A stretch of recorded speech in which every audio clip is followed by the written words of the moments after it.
Stop ey, normalde söylen yaxşı mı? İndemeyen sayın. İsop. Gurur uygandı. Gepni kestin ku uka?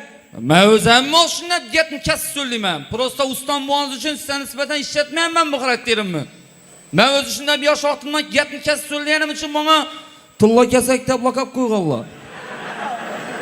Vakti bu maga bu muamma diye ki.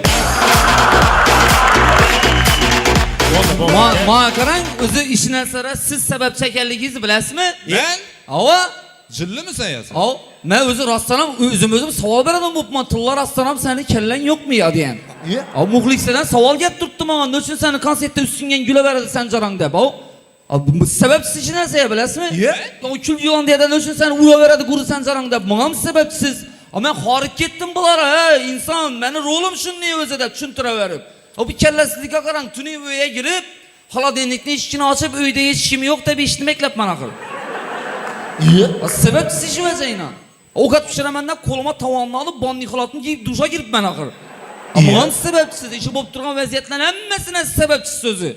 Hurmatli muxlislar, hozir yana buni 5 minut eshitsak, doğuluşundan ben sebepchi bo'lib chiqaman. Gaplarini e'tibor etmaysizlar. Gaplarini inamatamam. Endi Sanjarbek, sizdan bir nerishit qilmang.